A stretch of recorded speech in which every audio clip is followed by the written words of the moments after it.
Bonjour, Shabab. Yatikum al-afi. On continue la CAN, l'exercice 14, chapitre 1. Deux particules identiques ayant chacune une charge plus Q sont fixées dans l'espace et séparées par une distance D. Une troisième particule ayant une charge moins Q, charge négative, peut se mouvoir librement et se trouve initialement au repos sur la bisectrice perpendiculaire des deux charges fixes, à une distance x du point milieu entre ces charges. Quelle est la vitesse de la charge moins Q lorsque celle-ci se trouve au point milieu entre les deux charges fixes si elle est initialement lâchée à une distance a très petite devant D du point milieu? Je répète, Shabab, on a deux charges, chacune a une charge plus Q, une troisième charge qui a une charge négative moins Q et peut se déplacer librement sur l'axe des X. Il se trouve sur la bisectrice perpendiculaire sur l'axe qui porte les deux charges, plus Q et plus Q. La distance qui sépare les deux charges, c'est D, et moins Q se trouve à une position X. On va trouver la vitesse de moins Q quand il passe par le point milieu. Tout simplement, Shabab, charge négative. Les deux charges ici, c'est des charges positives. Alors, il y a une force attractive entre plus Q et moins Q, plus Q et moins Q. Je vais tout simplement appeler ça particule 1 ou pas charge 1, charge 2, et là, on a le charge 3. D'accord?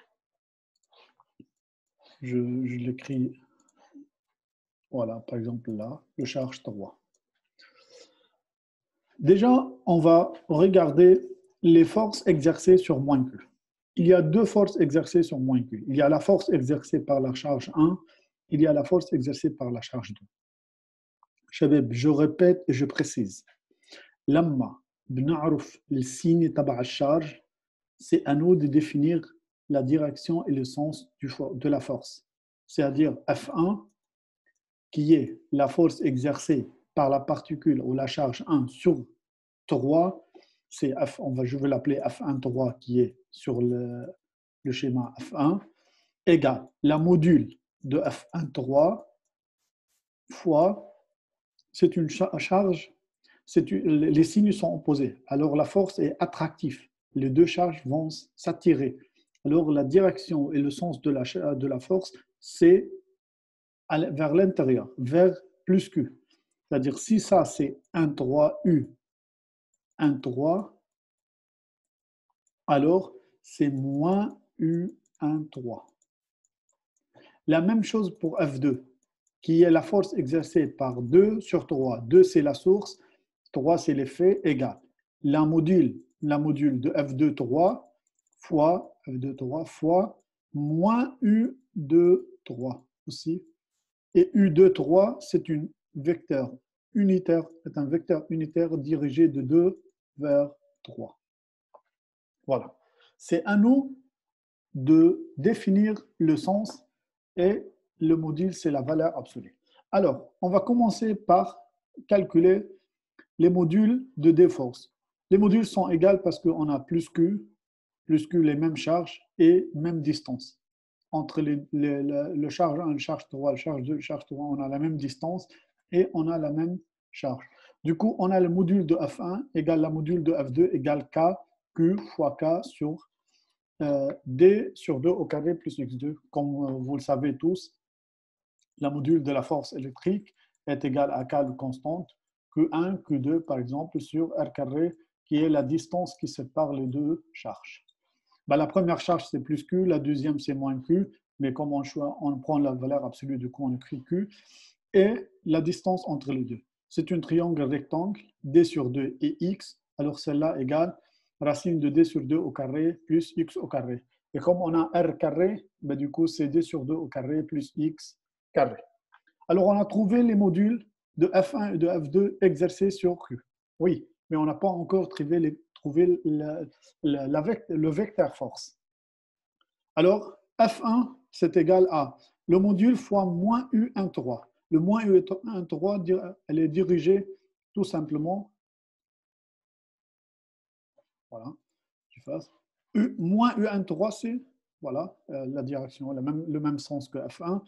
Bah, si on prend l'axe ici, on a θ, bah, F1x égale moins F1 cosinus θ, moins F1 cosinus θ, F1x.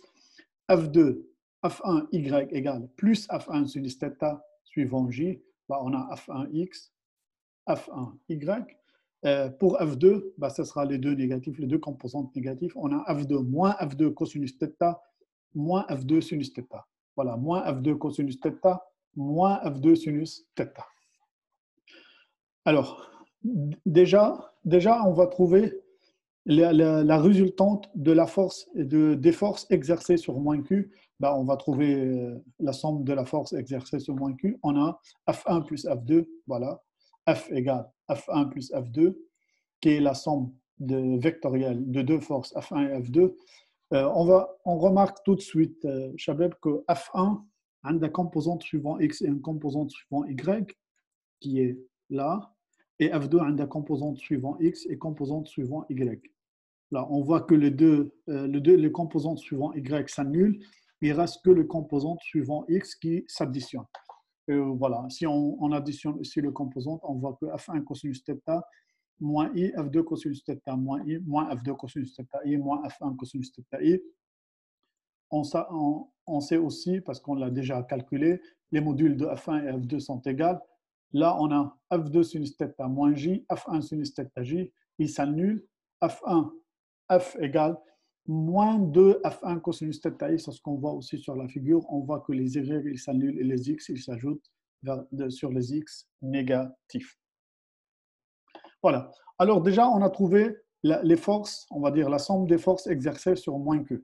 Chabeb, moins Q, elle va osciller sur l'axe des X. Parce que, en fait, comme elle est attirée, il y a une force qui l'attire, ben, elle va être accélérée dans ce sens-là. Quand elle dépasse, elle va atteindre un maximum. La vitesse, elle va atteindre un maximum au point O, par exemple, si je l'appelle O. Elle va passer de l'autre côté, elle va être à nouveau attirée par les forces et du coup, elle va revenir, elle va osciller. C'est comme si on est dans le cas d'un oscillateur harmonique.